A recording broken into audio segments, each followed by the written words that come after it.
Hello and welcome to the Prelims PYQ discussion by Neenv. The theme of this video is Administrative Reforms by the British before 1857. So administrative reforms by the British is a major topic when it comes to UPSC prelims. We have divided it before 1857 and after 1857. So before 1857, the proximity of question is very low. That's why we just have one question here. After 57, we have more questions. For example, if you take the Montagu-Chelmsford reforms alone, it has 5 questions.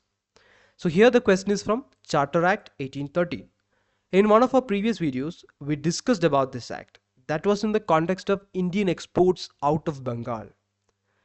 There was only one exception that was given in Charter Act 1813. That exception is the key to this question as well. So we'll discuss it as we discuss the question.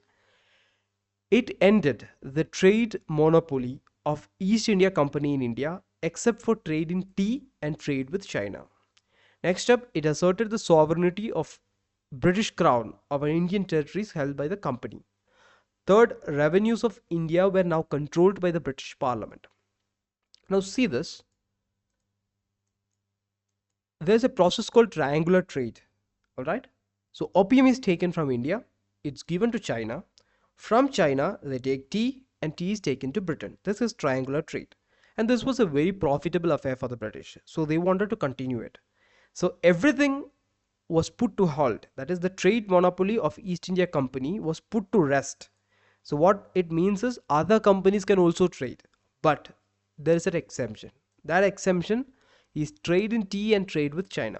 This is just because of the triangular trade. EIC, or the East India Company, was a master in that, and British government wanted them to continue with it. So that's the whole idea of it. And first option, therefore, is correct. That's what this act is known for. Second, this act is also known for giving right to the missionaries, but that's not part of an option here. Look at the third option here. The revenues of India were now controlled by the British Parliament. Now, why would the British Parliament control the revenue of India from 1830? This happened after 1858. Again, in 1858, the Act of Good Governance came. A Secretary of State was appointed, and this Secretary of State, along with the Viceroy, started coordinating the Indian affairs. So it came after maybe 20-30 years and nothing to do with British Parliament at this point. So this is the wrong option. If you eliminate this option alone, you can reach the answer, which is 1 and 2. 1 is obvious, as I said, so you can eliminate B straight away with that understanding. So A is the right answer here. That's the discussion. As I said, when we move to administrative reforms beyond 1857, we'll have more questions in a single theme. Thank you for listening.